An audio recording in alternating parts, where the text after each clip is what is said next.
This video is going to go over how to create basic text and graphics in Illustrator. More specifically, this video is focusing on logo creation for the beginner. The content, however, can be applied to more than just logos.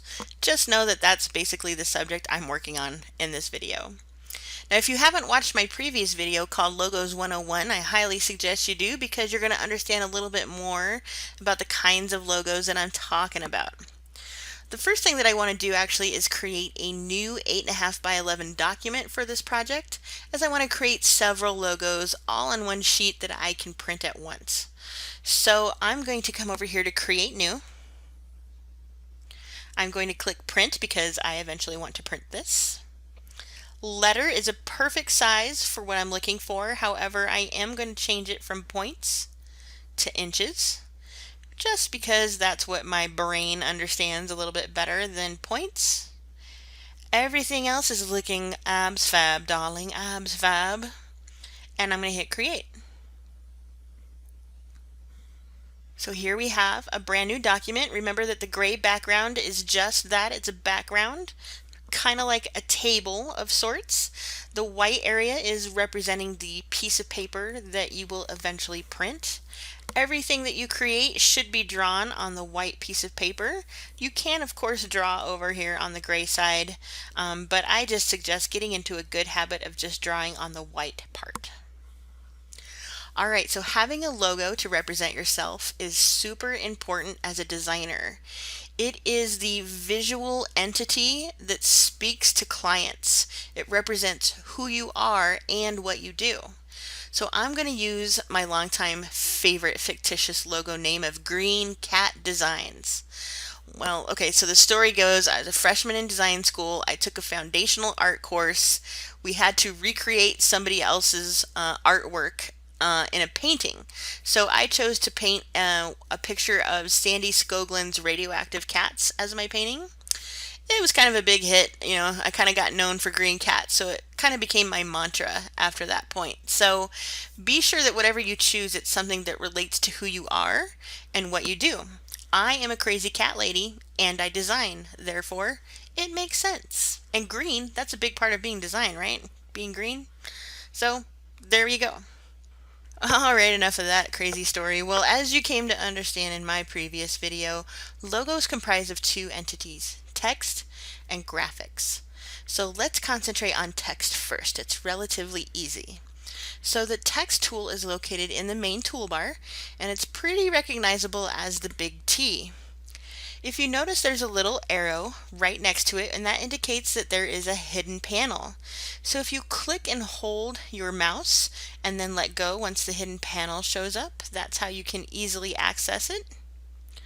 There's a lot of different type tools, so I'm just going to show you a couple, and if you want to play around a little, you are definitely free to.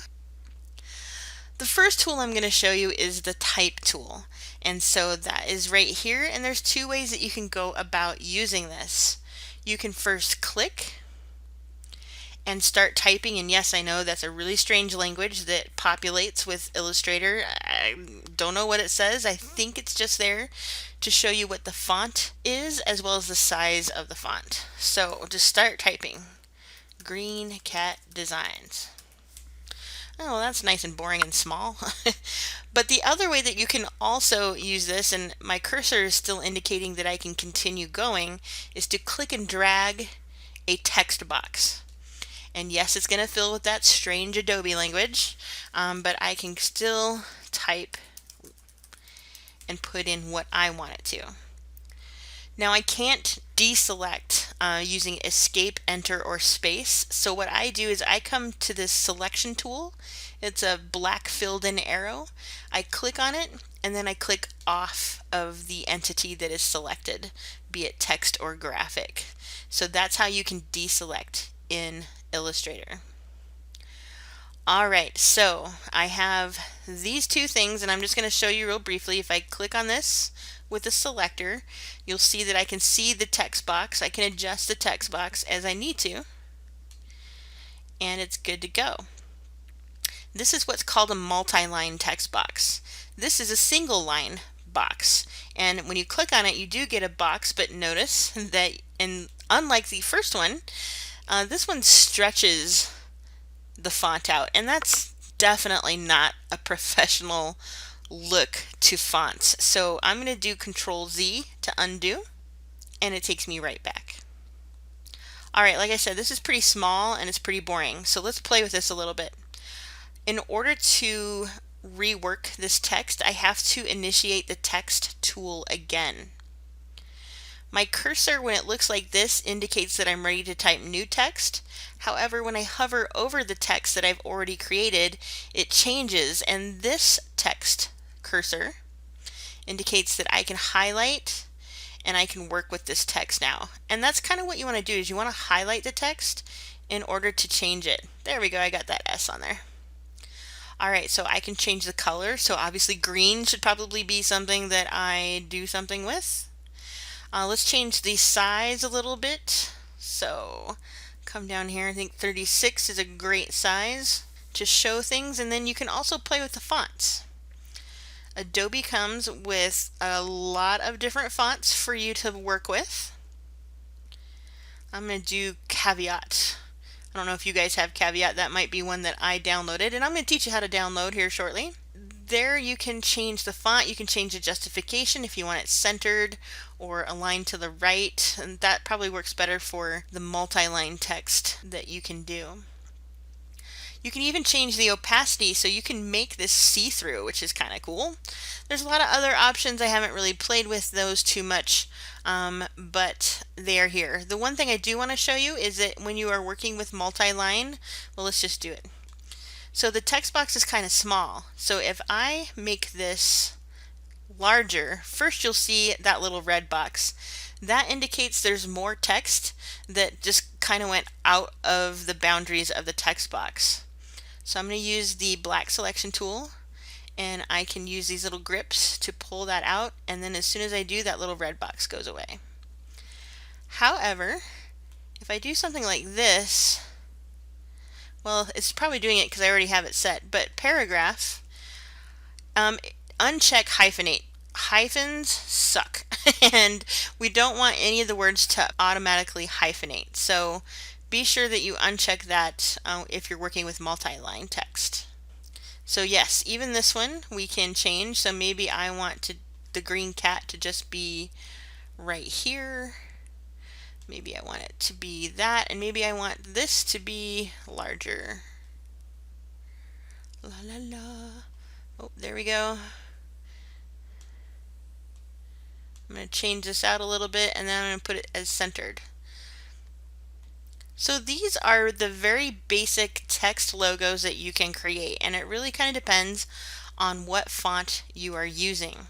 One thing I do want to point out is the layers panel. So I'm going to come over here, and I clicked on that little arrow and shows where the objects are that I just created. So the best way that I can describe layers is I want you to pretend that every time you draw something over here, you're drawing it on its very own transparent, clear piece of paper. And it just kind of gets stacked on top of each other as you're drawing. So layers are a great way to control the objects that you have. So you see I clicked on this and it highlights over here.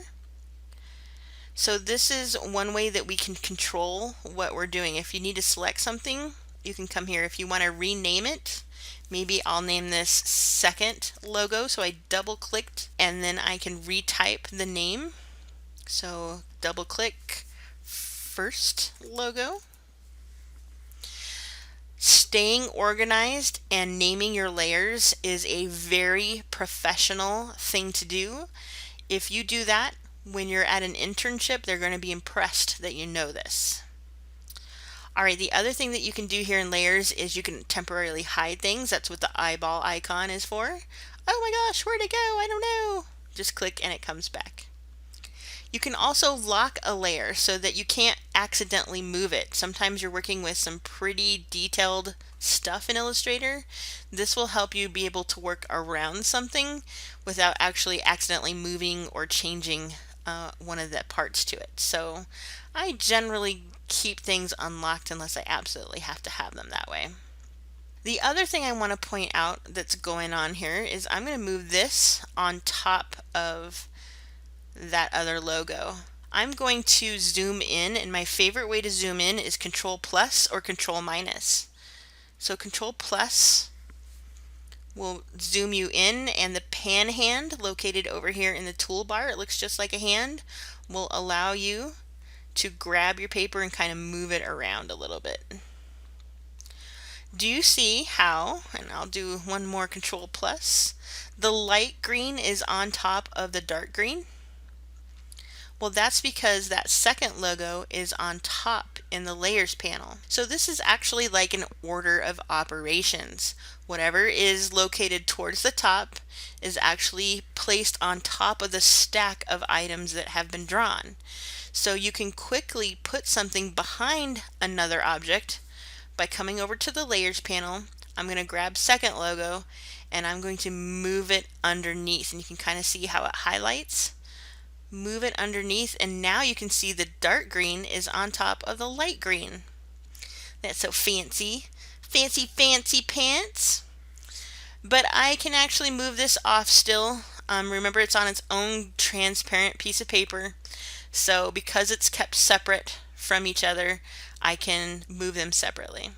We'll come back to layers and explain that as the series goes on, but that gives you a real basic understanding of what layers are and how to work with it. Now, you can erase things that you draw, so there's two ways to go about it with your black selection.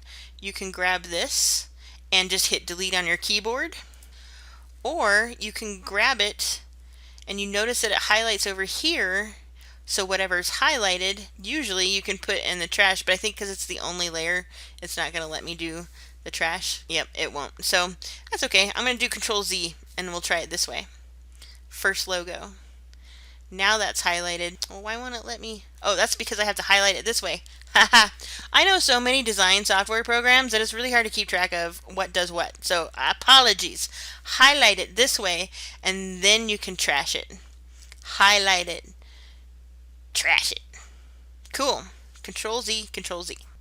So when it comes to doing a basic type-based logo, this is a great way to get your designs. Let's look at one more, and that's type on a path tool. That's one of my favorite ones. So have you ever seen logos that kind of have arcs or shapes to them? They're not just straight across. Well, this tool will allow you to do that. Right next to the text tool, I actually have the arc tool open, is the line segment tool. And just to show you using that line segment tool is you click and drag a line. So it's a little different than AutoCAD. Click and drag a line to draw it, and then come over here and choose the type on a path tool. You'll see your cursor kind of has this weird swirly in it, so that indicates that you're using a different type of tool. I'm going to click where on that first point or near that first point and see how it says that little magenta path. That's how I know that if I click, it's going to actually add words. Cool. Cat, oops, green cat designs. All right, so my font was too large, but you can see that it actually drew on that path. So with my cursor looking the way that it is currently, it means that I can highlight it. I'm going to shrink this down a little bit until I can see the rest of it. And now I can come back in here and choose a font that actually fits onto this line. That'll work. So that's pretty cool. What if you want to do an arch or an arc? So underneath the line segment tool is the arc tool. And okay, so arc, it's a little weird. I'm clicking and dragging. So I have a philosophy that some things are good to draw and then adjust. Draw and then adjust. So there I drew an arc, and it's a pretty weird looking little arc, right? If I use the white arrow, this is how you can adjust things. So the black arrow is great for selecting items and moving them. The white arrow is used to adjust things. So this arc has two little grip points, and if you click on one, you'll see that these little arms come out. Aren't they so cute? I love little arms. Well, the arms allow you to adjust the height of the arc, and then you can also click and drag the grips, and you can see how it kind of helps guide me as to where I am perfectly straight with that with my two grips now. So now I can kind of adjust these arms as I need to. Let's do kind of a something like that. This takes a little practice working with these little guys. Oh, look at that. Yes, we can get like a Pepsi look to it, right? Well, let's try it with that. So now I'm going to come over and do type on a path. And if you go in the middle, that's where your words are going to start, and you're not going to be able to use the full length. So make sure that you click on the first point that you drew, because that's kind of how it works. And it's going to be small. Green cat designs. Again, that little red box is showing, so that means that I've got things, either space or text, still off of the beaten path, so to speak. So I'm going to grab this and I make it as small as I can so that I can see the rest of it. It kind of takes a little bit. Well, for some reason I can't get to the design part, but I can at least get this and show you what the type tool is looking like. It does take practice.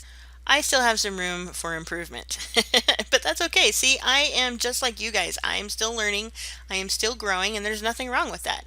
So I'm going to come in here, I'm going to try and make it a little bit bigger. There you go. But the point is, I wanted to show you that you don't have to just draw straight across. You can go on angles, you can do curves. So there's lots of other tools over here that you should practice with. The vertical type tool is pretty cool. I haven't really done a whole lot with the other ones. So take your time, pause the video and practice. See what you can create using text for logos. I'm just going to go ahead and delete all of these, and then we're going to talk about what to do if you can't find a font that you like.